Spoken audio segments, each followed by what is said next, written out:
Alléluia. Est-ce que quelqu'un peut me donner un amen comme une vitamine? Le thème de ce mois, c'est la victoire. La victoire dans le combat spirituel. Pourquoi la victoire? Parce que la domination est une forme de victoire. On dit que quelqu'un domine. Nous sommes dans l'année de la domination. C'est notre année, c'est notre thème d'année ministériel. C'est notre thème d'année communautaire. Et lorsque l'on parle de domination, on parle aussi de victoire. Parce que le but pour lequel tu domines, c'est le but d'avoir le dessus sur des choses. Quand on dit que tu domines quelque chose, c'est que tu règnes sur cette chose. Quand on dit domines quelque chose, c'est que tu influences cette chose. Quand on dit que tu domines quelque chose, c'est que tu as le dessus sur cette chose. Alléluia. On va lire un texte très intéressant. Éphésiens le chapitre 6, verset 10 à 12. Éphésiens le chapitre 6, verset 10 à 12. Je proclame la parole du Seigneur. Éphésiens le chapitre 6, verset 10. Au reste, fortifiez-vous dans le Seigneur et par sa forte toute puissance, revêtez-vous de toutes les armes de Dieu afin de pouvoir tenir ferme contre les ruses du diable. Verset 12. Car nous n'avons pas à lutter contre la chair et le sang, mais contre les dominations, contre les autorités, contre les princes de ce monde des ténèbres, contre les esprits méchants dans les lieux célestes. Parole du Seigneur notre Dieu. Est-ce que quelqu'un a de quoi noter? Est-ce que quelqu'un est venu avec une Bible? Soulève, je vais voir si tu es vraiment un chrétien sérieux. Dis à ton voisin, donc c'est ce que tu fais et puis depuis ta vie ne change pas là. Faut dire l'année est en train de finir, tu as le même comportement, loup comportement là. L'année est en train de finir. Ton voisin dit quoi? Il dit il va changer. Faut lui dire qu'il ne reste plus assez de mois et qu'elle se dépêche pour changer. Écrit te permet de retenir quand tu auras oublié. Parce que la mémoire même se trouve souvent dans les écrits. La rétention se trouve dans les écrits. Dans un écrivain, même si peut-être quelque chose a fait que tu as oublié, il y a une autre mémoire qui est dans le fait d'écrire qui va te ramener ça en souvenir. Alléluia. C'est pourquoi il faut noter. Alors dis à ton voisin, il faut noter. La raison pour laquelle beaucoup d'enfants de Dieu ont une vie bloquée, retardée, au même niveau, et leur année se ressemble. Tu sais pourquoi?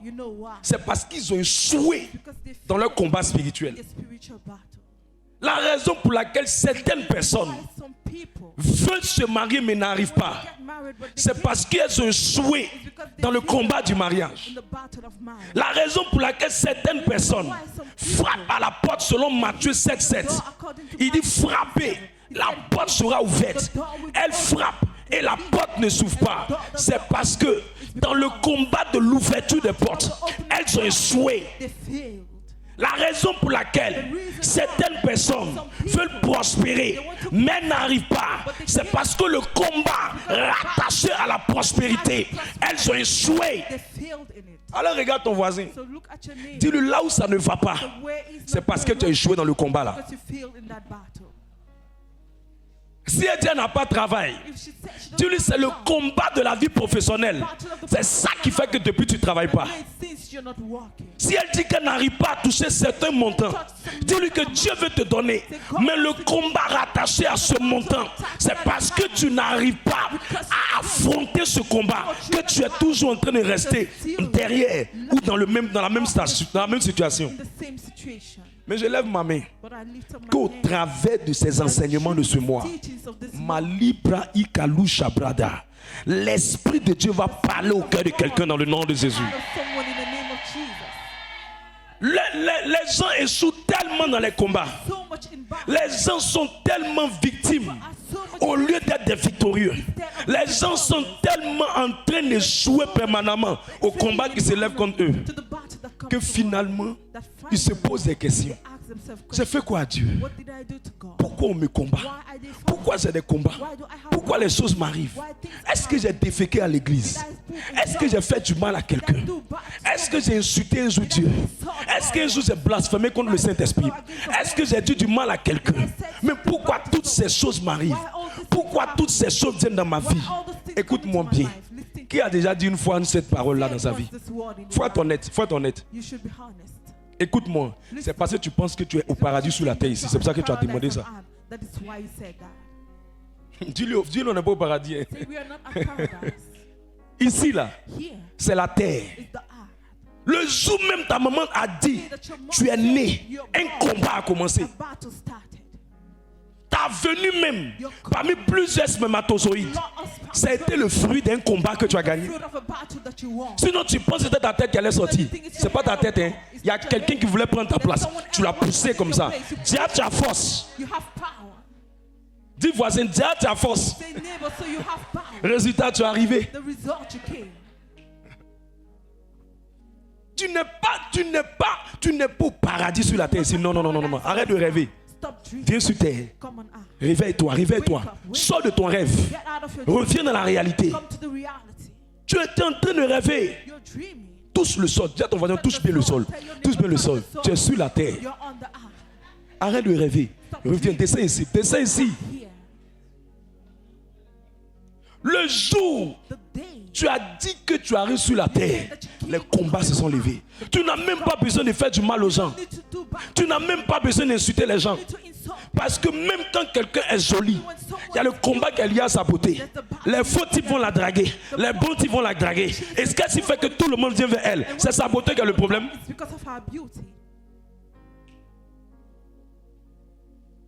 Même quand tu es gentil, il y a des gens qui vont trouver que tu veux montrer quoi?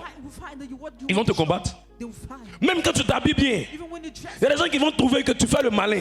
Ils vont dire tu veux quoi? Ils vont te combattre. Même quand dans ton quartier, tu es toujours fraîche, tu es toujours dans les taxis, tu es toujours dans les yangos. Il y a des esprits de jalousie qui rentrent dans les voisins, qui veulent dire toi là tu te prends trop.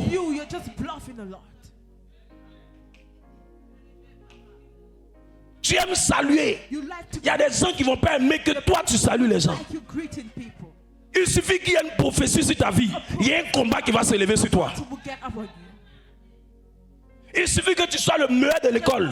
Il y a un combat qui va se lever sur toi. Il suffit que les gens t'aiment beaucoup. Il y a un combat qui va se lever. Pourquoi c'est toi on aime? Pourquoi nous on ne nous aime pas? Voilà la jalousie qui a commencé. Tu penses qu'on est dans quoi? Mais le problème qui fait que beaucoup échouent, c'est parce qu'ils ne comprennent pas le combat spirituel. Le problème qui fait que beaucoup échouent, c'est parce qu'ils ne maîtrisent pas le combat spirituel. Le problème qui fait que beaucoup tombent, c'est parce qu'ils n'ont pas la révélation sur le combat spirituel. Satan les manipule. Satan les fait mener un faux combat au lieu de les faire mener un vrai combat. Eux-mêmes, ils rentrent dans la manipulation de Satan. Ils rentrent dans la ruse de Satan. Oh, l'une des plus grandes armes de Satan, c'est la ruse de la manipulation. Il te manipule en te faisant croire que ce qui est faux est vrai et que ce qui est vrai est faux. Il n'a jamais changé sa méthode. Il a toujours employé cette méthode. C'est pour ça qu'il est arrivé vers Ève. Il a dit à Ève, est-ce que Dieu a-t-il réellement dit? Le but, c'est de mettre la confusion dans son esprit. Le but, c'est de manipuler son esprit. Et quand les gens ne maîtrisent pas le combat, ils sont permanemment en train de demander, mais je fais comment pour accéder à là? Je fais comment pour entrer là? Non, tu veux entrer? Combat! Tu veux accéder? Combat! Tu veux posséder? Combat! Écoute, même si Dieu a dit tu seras grand, il y a un combat que tu dois mener pour que cette grandeur soit activée. Les gens croient que comme tu es devenu chrétien, la vie est rose. Non. Même le fait même que tu as accepté de devenir chrétien là, tu as déclaré la guerre à Satan. Il t'informe. Le fait même que tu sois né dans la famille que tu as là, et le nom de famille que tu portes là, il y a un combat que tu as déclaré à la famille là. Parce que simplement tu portes ce nom là. Le combat de la famille là. Tu n'as pas demandé à ce que ça vienne. Le combat là te suit. Je ne sais pas ton nom de famille, mais le combat de cette famille là que tu portes est derrière toi. Seigneur, pourquoi? Il n'y a rien dans pourquoi. Il faut te lever. Arrête de pleurer. Lève-toi. Et affronte ça. C'est pour ça que tous les versets bibliques sont unanimes sur une chose. On ne peut pas enlever le combat. Mais Dieu n'est pas le Dieu qui enlève les combats. Dieu est le Dieu qui donne la victoire dans les combats. Jérémie 1, verset 19. Oh, que l'esprit de quelqu'un s'ouvre à ce message. 1, le verset 19. Ils te feront la guerre. Ils te feront la guerre. Mais ils ne te vaincront pas. Mais ils ne te vaincront pas. Car je suis avec toi. Car je suis avec toi. Pour te délivrer. Pour te délivrer. C'est bon. L'Éternel. Il n'a pas dit, je vais empêcher qu'ils te fassent la guerre. Il n'a pas dit, je vais empêcher qu'ils te combattent.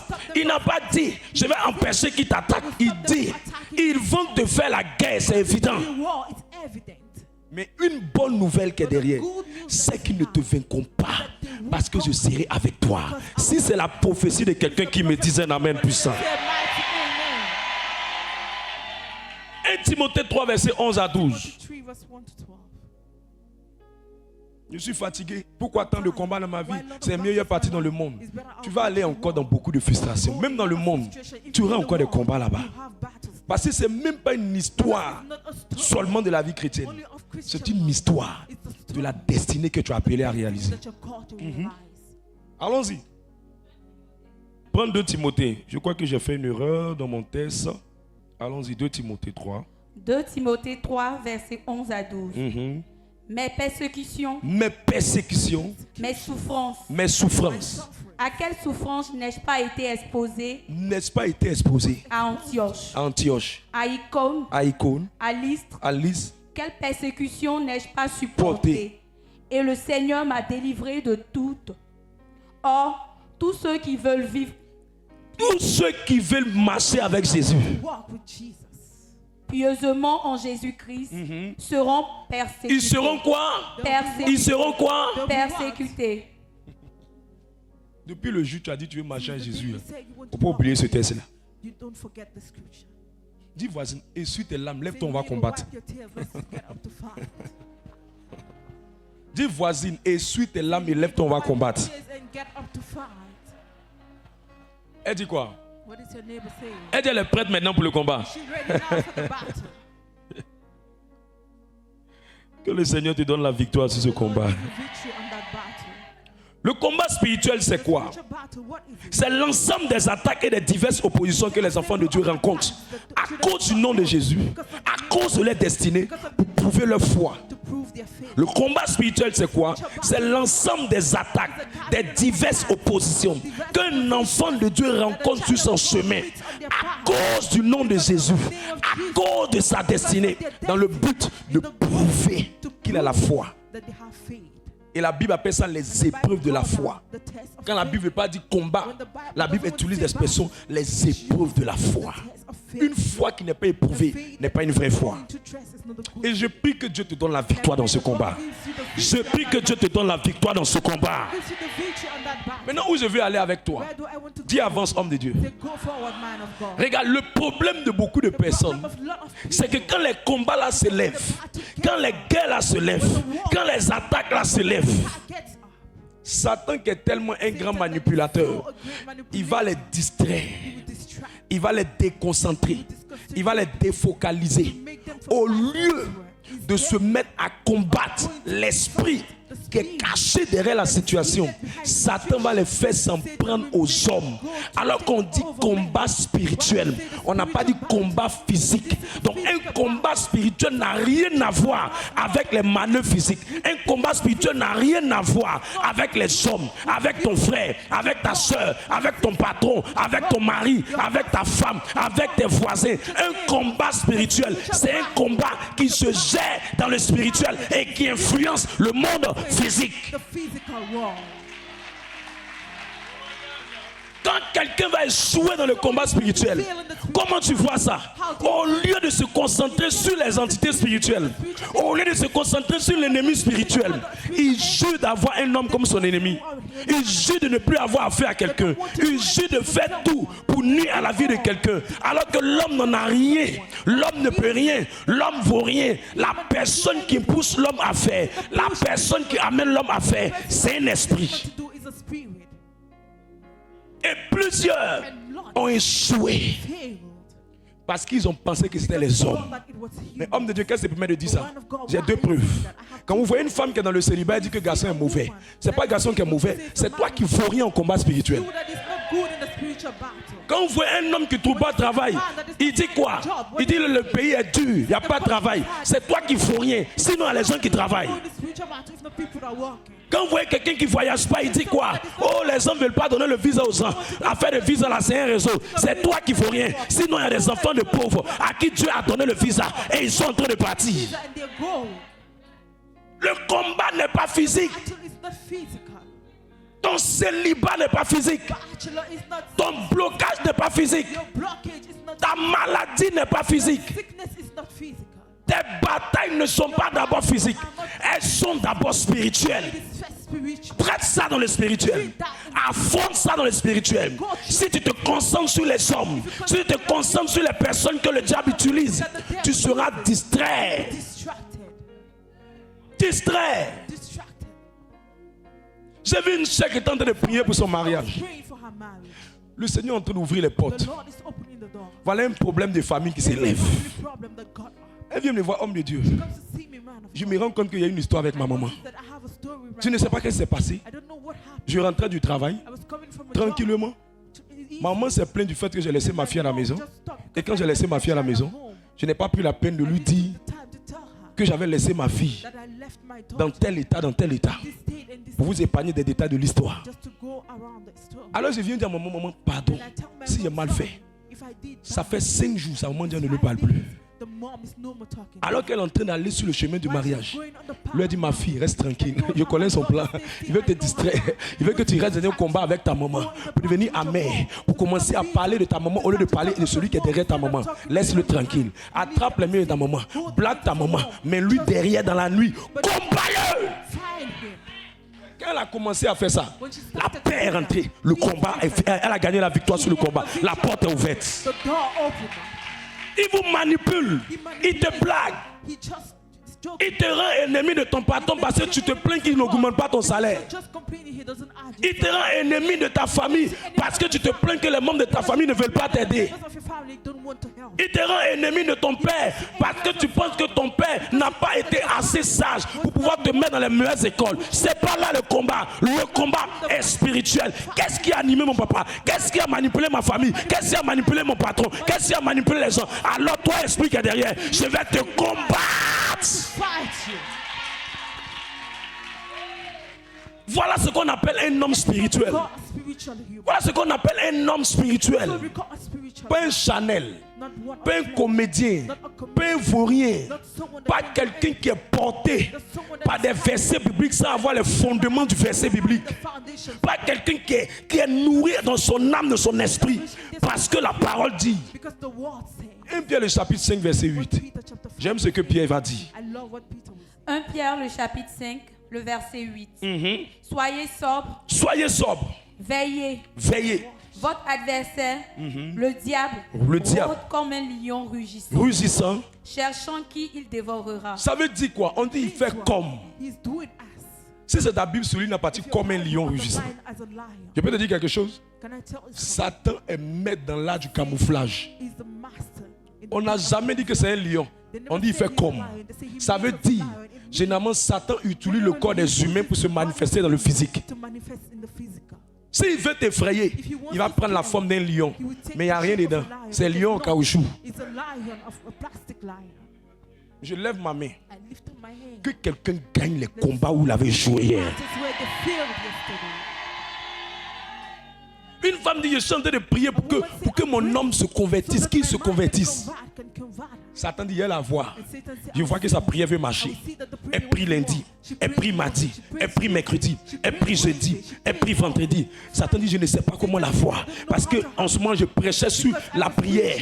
Elle priait. La conversion est en train de venir. La conversion est en train de venir. La conversion est en train de venir. Un bon matin, Satan amène son mari à lui parler mal. C'est rentré dans son cœur comme ça.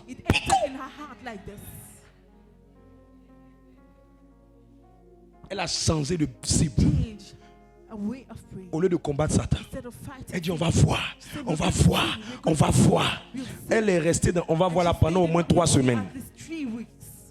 Satan a eu la force de se repositionner. Et le combat est devenu plus difficile. Regarde, il est dans l'invisible. Il n'est pas dans le visible. Laisse les hommes. Laisse son camouflage. Combat celui qui est derrière. Combat celui qui est derrière. Affronte l'ennemi dans l'invisible. Monte dans le spirituel. Monte dans le règne de l'esprit. C'est là que le combat est. C'est là que le combat est. Il y a un groupe de personnes qui disent non, Jésus est mort à la croix. On n'a plus besoin de combattre. Jésus a déjà tout payé. On n'a plus besoin de combattre. Je peux te choquer? Je peux te choquer? Paul même qui a écrit Romains 8 verset 2 dit il n'y a plus de condamnation pour ceux qui sont en Christ. Le même Paul là, ils l'ont chicoté, ils l'ont persécuté, ils l'ont frappé. À cause de quoi? L'évangile. Le même Paul là, il était condamné en prison. Demande à ton voisin, toi tu dis quoi? Il n'y a plus de condamnation. Et ils t'ont condamné. Ça veut dire que ce que Paul était en train de dire, spirituellement la condamnation est brisée. Mais physiquement il faut poser des actions pour rendre évidente cette condamnation qui était brisée. C'est pas parce que tu as permis que tu as voiture.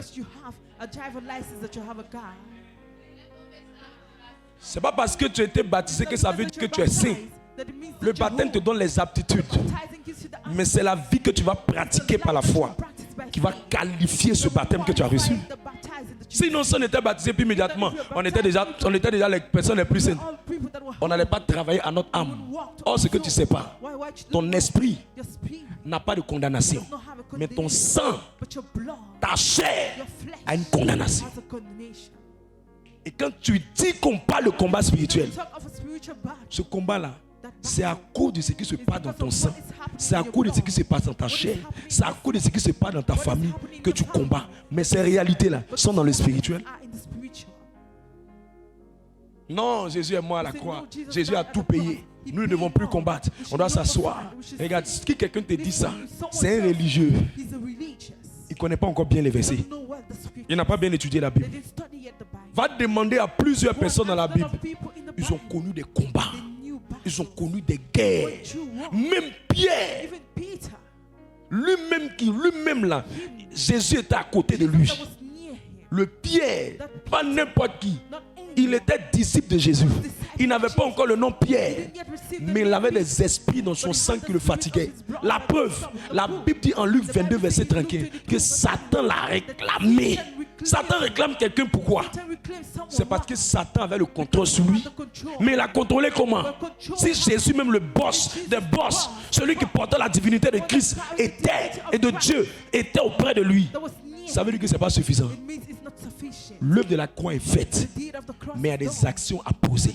Sinon, si à cause de l'œuvre de la croix on devait croiser les mains, à 7 ans tu n'as pas déposé tes dossiers pour avoir travail, on va voir si tu vas travailler.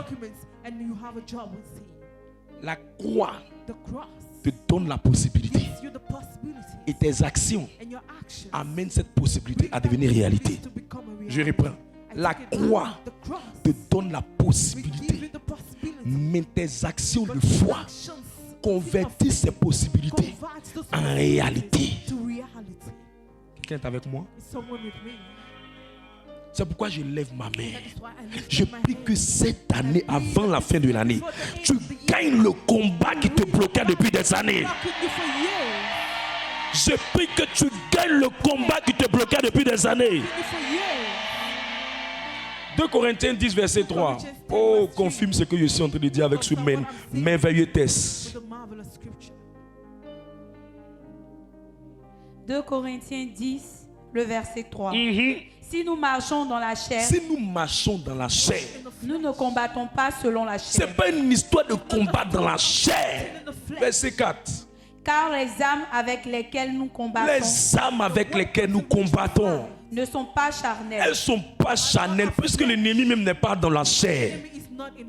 Mais elles sont puissantes. Elles sont puissantes. Par la vertu de Dieu. Par la vertu de Dieu.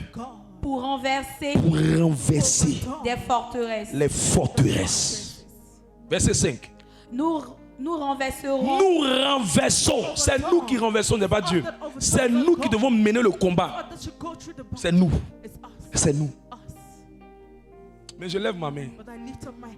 Tu auras la victoire sur ce combat. Tu auras la victoire sur ce combat. Tu auras la victoire sur ce combat. Celui qui se lève comme une armée rangée en bataille. Pour dire victoire. Répète après moi victoire une fois. 2 fois victoire. 3e fois victoire. 4e fois victoire. 5e fois victoire. 6e fois victoire. La 7e fois, il faut crier jusqu'au 3e ciel.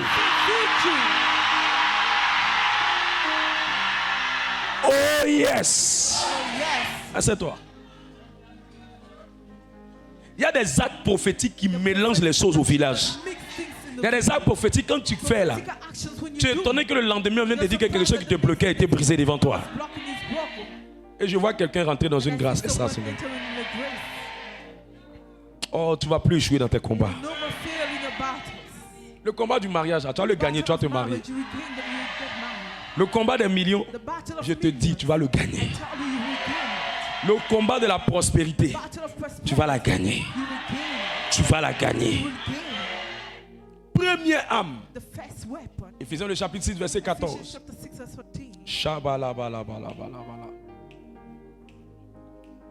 J'aurais besoin de 2 personnes. Déjà, ça m'a trouvé une 2e personne.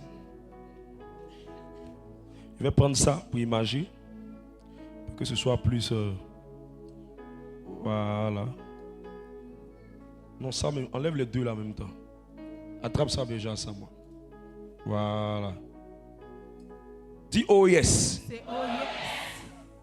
Enlève le 2e, mais tu déposes ça pour le moment.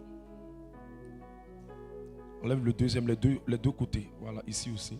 On va accrocher ça à ça tout à l'heure. Je vais illustrer quelque chose rapidement. Dépose ça pour le moment. Voilà.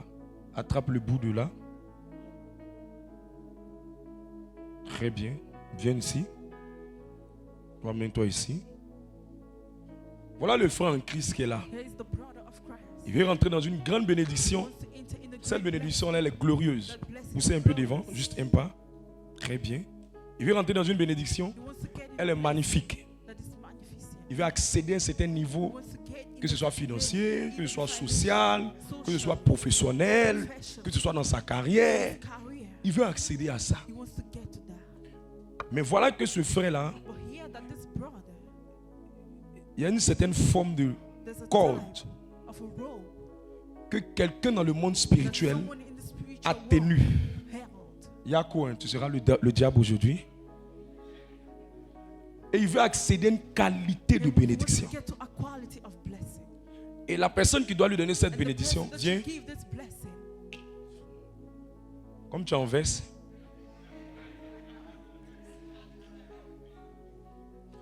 La personne qui doit lui faire accéder à cette qualité de bénédiction là, c'est lui qui est là. Viens un peu derrière. C'est lui qui est là. Et il doit venir prendre cette bénédiction. Comme chercher un sac, comme une mallette. Ou bien donnez-lui un sac. Donnez-lui un sac. Si tu as compris ça, la conclusion de mon message sera très violent et très puissant.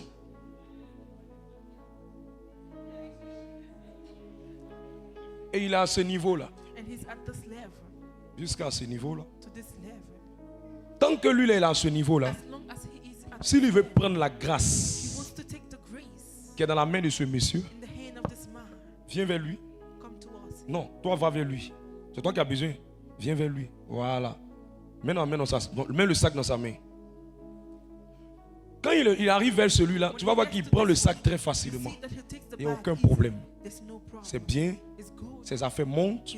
Ses finances montent. Sa vie sociale évolue. Sa vie sentimentale évolue. Les choses bougent pour lui. Ainsi de suite. Prends ton sac. Reviens. Comme il a eu ça et que Dieu lui a fait grâce, chez lui il est trop arrivé. Et il est vraiment très content. Il veut maintenant arriver à un autre niveau de sa vie. Viens ici.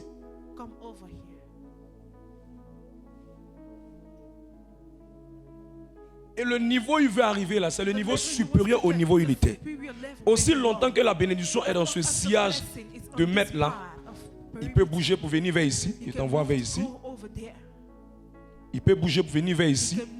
Il l'envoie vers ici. Il peut bouger pour venir vers ici. Il l'envoie vers ici. Mais il ne peut pas dépasser ça. Bloque-le. Il ne peut pas dépasser ça parce que lui là a tenu la corde de sa destinée quelque part. Donc il va se rendre compte que ça a devenu maintenant un combat pour lui. Et voilà que la vie est faite en sorte que la prochaine bénédiction qu'il doit accéder, elle est derrière ici. Là. Elle est bien large, bien puissante. S'il réussit le combat, c'est-à-dire que même s'il veut aller prendre ça, tourne-toi un peu vers lui, attrape le sac d'un côté, allez vers ça. Lui là va le tirer. C'est-à-dire, tu as eu un peu de grâce, merci. Mais il ne faut pas dépasser le seuil de cette corde-là. Il ne faut pas dépasser ça. Si tu dépasses ça, ce n'est pas bon pour toi. Donc lui veut prendre le sac. Fais comme si tu veux prendre. Mais c'est loin de lui. C'est loin de lui. C'est loin de lui. Il veut accéder à cette qualité-là. S'il insiste trop, lui là va se lever. On l'appelle l'homme fort. Il va dire, attends. Comme on te laisse un peu avoir travail, on te laisse avoir un peu d'argent, tu vas aller encore plus loin. Il peut attaquer sa santé. Il peut attaquer ses affaires. Donc, il y a des gens, quand ils veulent être dans une vie simple, ils n'ont pas de problème. Mais quand ils viennent dans un ministère où on les enseigne qu'ils doivent monter, des combats arrivent dans leur vie. Et puis ils disent, non, je travaille des combats. Non, le combat était déjà là. Lui, il est là. Mais comme tu étais en train de tourner dans les bénédictions, claclo, aloko, atcheke, poulet, il n'y a pas de problème. Donc, nous, il n'y a pas de problème. Mais il veut accéder à une qualité de grâce. Viens un peu ici. Il y a un combat qui s'élève contre lui. Le but de mon message au travers du combat spirituel, je vais faire en sorte que cette limite-là, je vais te montrer les stratégies pour gagner le combat, pour que maintenant ta limite puisse arriver vers ici. Viens vers ici. Et puis maintenant, une fois que ça s'élargit à la dimension plus élevée, tu vas prendre facilement la gloire qui t'appartient. Quelqu'un comprend ce que je suis en train de dire? Si j'ai réussi mon message, ce n'est pas de venir répéter les paroles pour que tu entendes. Si j'ai reçu mon message, que tu es là tous les dimanches et que tu écoutes où je veux aller avec toi, le but, parce qu'il y a des gens qui pensent qu'on veut juste répéter des messages pour prêcher. Non, il y a un but spirituel derrière le message d'un prédicateur. C'est de faire en sorte que tu puisses accéder à ça. Comme c'est large, tu vas accéder à ça. Mon premier but. Mon deuxième but, c'est de faire en sorte que maintenant, tu ne sois plus tenu par quelqu'un. Tu fais tomber l'homme fort. Mets-toi à genoux, mets-toi accroupis-toi. C'est de faire tomber l'homme fort. Pour que maintenant, où tu veux aller, tu ailles librement. Tu bouges où tu veux. Tu accèdes à une qualité de bénédiction. Tu es libre. Fais le malin maintenant. Fais le malin. Tu es libre. Tout est brisé. Il a gagné les combats de 500 000, les combats de 1 million, les combats de la gloire, les combats il a gagné les combats. Si j'ai réussi à t'enseigner pendant ce mois-là bien et que tu étais assidu et tu as bien compris, facilement les limites se brisent et tu accèdes à une qualité de bénédiction. Donc ton problème est deux choses. Il y a un qui te combat. Il dit tu ne peux pas aller. Donc comme ça va un peu, tu te dis qu'il n'y a pas de combat, donc ça va. Maintenant quand tu veux aller dans une vie meilleure, plus grande, plus épanouissante, soit c'est lui qui te réclame par l'arrière. Ou s'il ne te réclame pas, il te combat par des flèches. Il envoie des limites, il envoie des lois. La loi de la perte, la loi de la destruction, la loi de la mort précoce. Parce que tu veux accéder à une certaine vie. Il y a des gens qui étaient juste dans leur maison, leur mari, leur foyer, leur nourriture, tant. Le Dieu a dit, on veut aller plus loin. Les combats sont levés. Parce que ces combats-là, ils n'ont pas encore gagné ça depuis longtemps. Et deuxième chose, c'est de faire en sorte que ce qui te lie à l'homme fort, qui fait que malgré que tu pries, il a accès à toi par le canal de cette corde, c'est de faire en sorte que cette limite, ce lien, cette alliance, cette barrière, elle soit brisée. Qui a compris mon message? L'histoire de quelqu'un va changer sur moi. Allez à vos places. Dieu te bénisse. Dis à ton voisin, est-ce que tu es prêt pour ça? Demande-lui, est-ce qu'il est prêt pour ça? Il dit quoi? Il faut lui dire, ne rate aucun dimanche. Parce qu'on fera un voyage. On fera un voyage. Pour d'autres, c'est l'argent. Pour d'autres, c'est le mariage. Pour d'autres, c'est le travail. Pour d'autres, ce sont les affaires. Pour d'autres, ils sont tranquilles. Mais il ne faut pas, ils vont dire, veulent avoir 1 million. 200 000, pas de combat. 300 000, pas de combat. Le jour, il dit, je veux 1 million, je veux multi-million.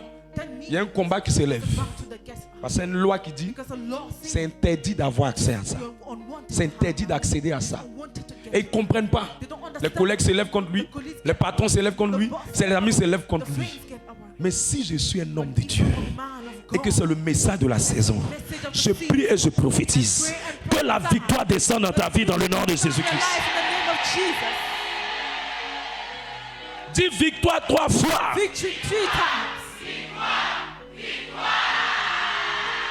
Oh yes. Assieds-toi. Première clé. Éphésiens 6, 14. C'est avec ça, je vais m'arrêter. Éphésiens 6, le verset 14. Tenez donc ferme. Tenez donc ferme. Ayez à vos reins la vérité. Ayez à vos reins la vérité. Pour ceinture. Pour ceinture. Revêtez la cuirasse de la justice. Revêtez la cuirasse de la justice. Mettez pour chaussures. C'est bon. Verset 14 seulement. Tenez donc ferme. Ayez à vos reins la vérité pour ceinture. Dis à ton voisin, la réalité n'est pas la vérité. Première clé dans ce premier point que j'ai appelé la ceinture de la vérité. Il faut connaître la vérité des combats qui sont dans ta vie. Il ne faut pas te mentir. Il faut connaître les vérités sur les combats. Tu es né dans une famille. Quels sont les combats de cette famille? Il faut avoir la vérité sur ça. Il ne faut pas te mentir. Est-ce que les gens se marient facilement? Est-ce que les gens travaillent facilement?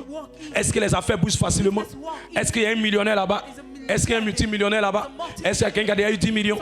Est-ce qu'il y a quelqu'un qui a déjà eu une grosse voiture? Est-ce que quelqu'un a déjà construit? Est-ce que des gens ont déjà eu des terrains? Tu dois connaître la réalité, la vérité sur cette famille.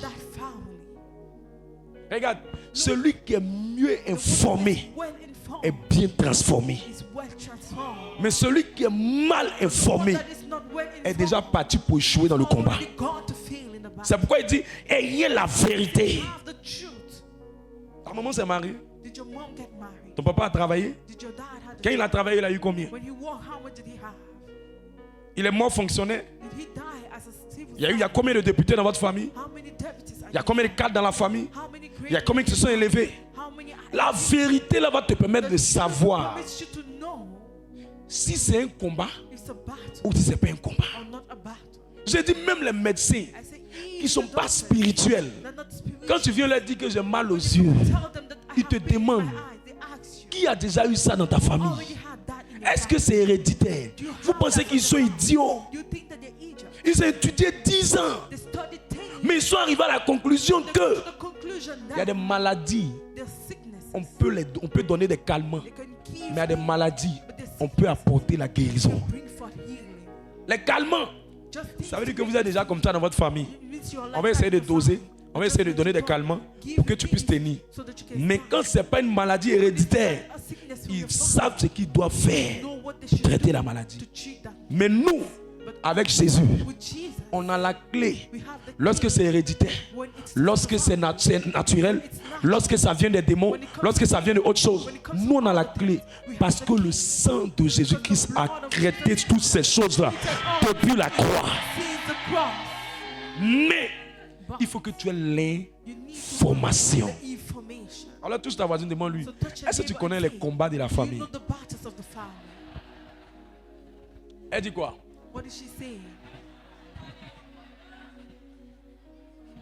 Elle dit quoi ta voisine? Ton voisin dit quoi?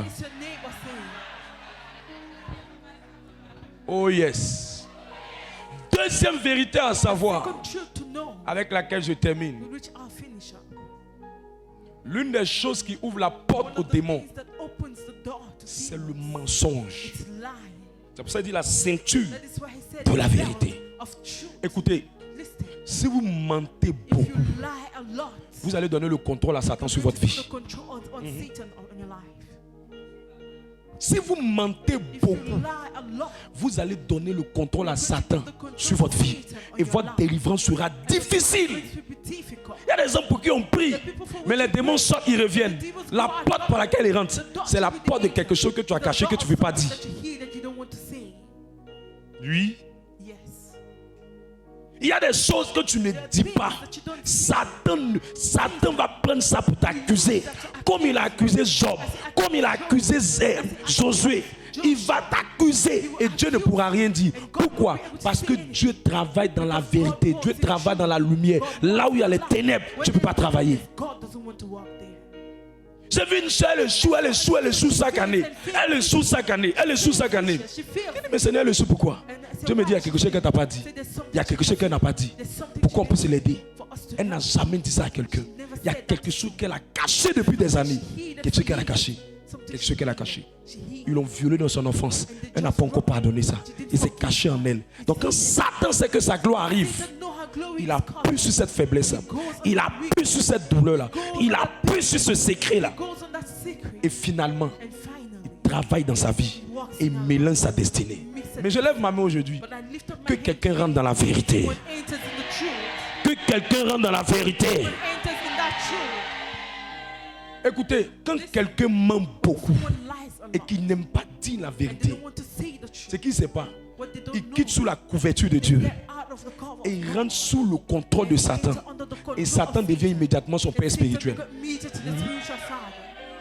Homme de Dieu, c'est que tu dis là, qu'est-ce qui te permet de dire ça? Merci. Jean 8, 44. Sois très rapide dans la lecture. Regarde, mens seulement. Casse ta vie. Joue au double vie. Aie deux visages. Tu penses que tu me fais du mal? C'est toi ta délivrance qui ne sera pas achevée. Le démon aura peur de l'onction, mais n'aura pas peur de toi. Jean 8, allons-y vite. Le verset 44. Vous avez pour père le diable. Vous avez pour père le diable. Et vous voulez accomplir les désirs de votre père. Et vous voulez accomplir les désirs de votre père. Et comment ils accomplissent les désirs de leur père? Il a été meurtrier. Il a été meurtrier dès le commencement. Dès le commencement. Et il ne se tient pas dans la vérité. Et il ne se tient pas dans la vérité. Parce qu'il n'a pas Parce qu'il n'y a pas de vérité en lui. C'est-à-dire que même quand Satan éternue, c'est mensonge. Lorsqu'il profère le mensonge, il parle de son propre fond. Il parle de son propre fond. Il est comme ça. Sa nature, c'est mentir. Car il est menteur. Et le père du mensonge. Donc tous ceux qui mentent beaucoup sont quoi? Ce sont ses enfants.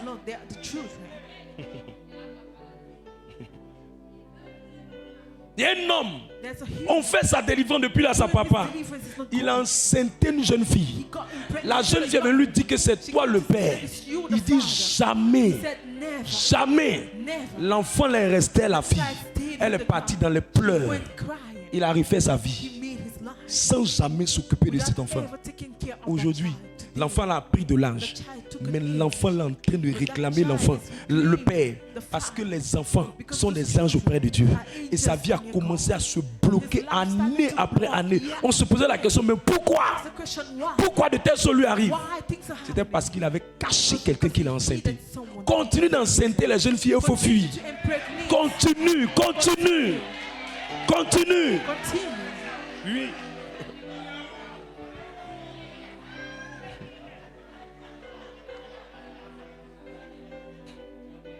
La vérité là, ça rougit les yeux, mais ça ne les détruit pas.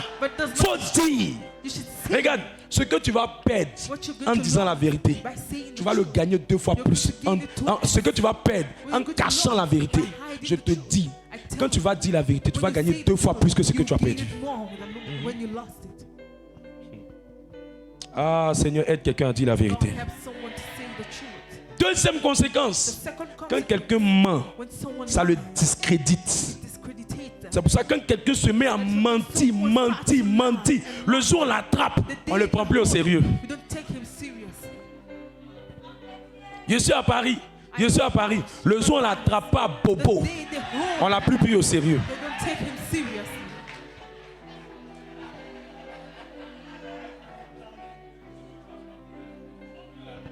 C'est pour ça que vous allez remarquer une chose. Quand quelqu'un commence à beaucoup mentir, le jour où il parle, même quand il est sérieux, on dit, oh, il faut laisser lui là. Oh, il n'est pas sérieux. C'est lui là. C'est un menteur. C'est la fille là. C'est une menteuse, c'est là. Non, non. Il faut la laisser. C'est pour ça que beaucoup de personnes se sont fermées à la délivrance, aux relations, à cause du mensonge. Dernière chose que le mensonge fait, le mensonge va faire perdre ton autorité dans tes déclarations. Ça fait perdre ton autorité. Il y a quelqu'un, chaque fois il jouait avec les gens, il blaguait les gens. Oh, il y a le feu, il y a le feu, il y a le feu, il y a le feu. Quand les gens venaient dire, oh, je vous ai blagué. Il appelle les gens, oh, ça chauffe, ça chauffe, ça chauffe. Quand les gens viennent dire, oh, il m'amusait. Un jour, il a eu un vrai problème. Quand il a appelé, on dit, toilette et amusement, il faut rester là-bas. Il est mort. Chaque fois que vous mentez, vos paroles on prend plus au sérieux. Vos paroles n'ont plus de poids. Vos paroles n'ont plus d'autorité. C'est pour ça que deux chrétiens peuvent dire au nom de Jésus. Quand le menteur dit le nom de Jésus est comme caoutchouc. Quand celui qui dit la vérité dit le nom de Jésus a de l'autorité. C'est pour ça que les gens disent, il faut dire au nom de Jésus. Tout ce que tu dis au nom de Jésus, ce n'est pas une histoire de... C'est pas formule magique, ce n'est pas répétition. Ce n'est pas répétition de chorale. C'est qui dit le nom, qui prononce le nom, qui annonce le nom, qui déclare le nom. C'est celui qui déclare est sérieux. Et il fait tout pour ne pas être permanemment dans le mensonge. Son autorité s'accroît. Quand il parle, les démons voient la vérité à l'intérieur de lui. Mais quand quelqu'un ment, ses paroles deviennent faibles. Même dans ses relations amicales, beaucoup de gens disent celui-là. Non, laisse-le. Lui-là.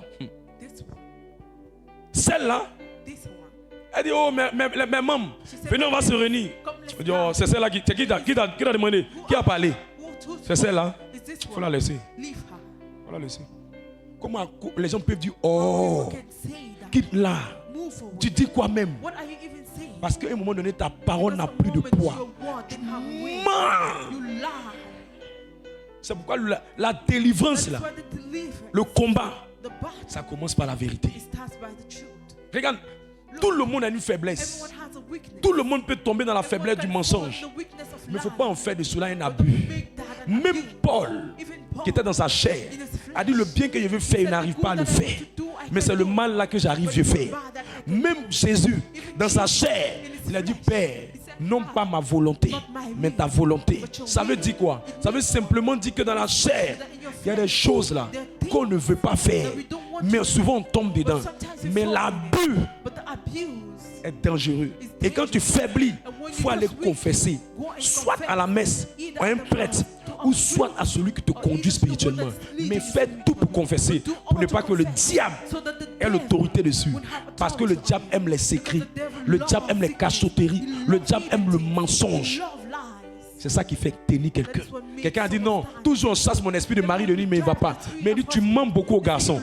Mari de nuit ne va pas tout ça. Toi on le chasse, toi-même tu viens encore après. Tu mens. Oh coucou bébé, je n'ai pas unité. Et tu dis c'est au moins à 3 gars, un à Yopougon, un à Djamé, un à 13 villes. Chacun fait un dépôt sur ton compte. Il y a une femme menteuse comme ça, mari de nuit va la laisser quand? C'est quand? La vérité. La vérité.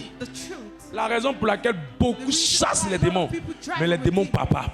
Beaucoup combattent Satan, mais Satan résiste. C'est pas parce que le nom de Jésus n'est pas fort. C'est pas parce que l'onction n'est pas forte. C'est la ceinture de la vérité qui n'est pas bien placée. Et quand la ceinture n'est pas bien placée, tu seras dans la honte. On dit, mais elle va à l'église, mais depuis on ne voit rien. Elle va à l'église, mais elle ment. Tu la vois comme ça. Elle va toujours à la messe, mais elle ment. Elle ment sur prêtre. Elle ment sur homme de Dieu. Elle ment sur berger. Elle ment sur ses responsabilités. Elle ment dans ses points. Elle ment dans ses cellules. Elle ment dans son département. Dans tout ce qu'elle fait, elle ment.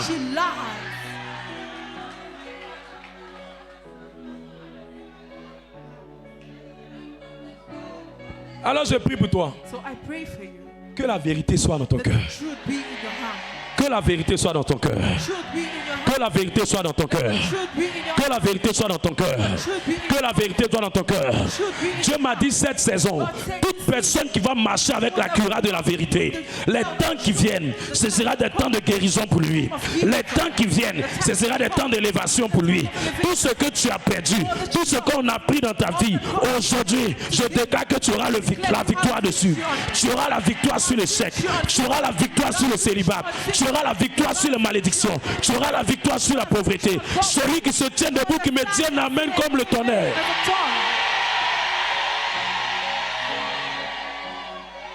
Allez, lève la main. Je sens par l'esprit que je dois prophétiser sur la délivrance des gens. Je ne sais pas qui a dit que toi tu ne vas rien devenir. Mais je viens dire à cette personne, c'est son terminus aujourd'hui à cause de la cuirasse de la vérité. La ceinture de la vérité. Pendant que cette ceinture est en train de venir sur terrain. Oh, l'Esprit de Dieu me dit à quelqu'un, on t'avait humilié, mais la honte est en train de quitter ta vie. Au nom de Jésus. Je ne sais pas quel aspect de ta vie est malade à cause d'une vie double. Il y a des gens qui viennent, ils sont même pas. Elle vient à la prière, mais sa vie n'est pas sérieuse. Sa vie est une vie de mensonge. Sa vie est une vie de fausseté. Mais aujourd'hui, pendant que je commande la ceinture de la vérité, Seigneur, accorde la délivrance à cette personne. Regarde, habituellement, tu priais, tes ennemis ne tombaient pas. Tu parlais, pendant que tu déclarais, c'est maintenant même tes ennemis partaient manger à locaux. Mais à cause de la ceinture de la vérité, tout sorcier qui était sur ta tête, je prophétise qu'il tombe maintenant au son de la voix de Dieu. Je prie et je prophétise. La maladie la dégage de ton sang. L'hérédité là est brisée de ta vie. Oh, dans le nom de Jésus, je me lave dans le sang et je prophétise la victoire dans ta vie. La victoire dans ta vie. La victoire dans ta vie. La victoire dans ta vie. Les combats que ta mère, ta grand-mère n'ont pas pu vaincre, Dieu te donne la victoire sur ces combats. Lève la main d'autorité et répète cette prière avec moi. Père, mon roi, mon Seigneur, dans le nom de Jésus-Christ, je prends autorité sur les limites qui combattent ma vie et qui m'empêchent d'entrer dans ma gloire, d'entrer dans ma grâce, de servir Jésus. Aujourd'hui, pendant que je prie, que ces limites soient coupées, que ces limites soient coupées au nom de Jésus.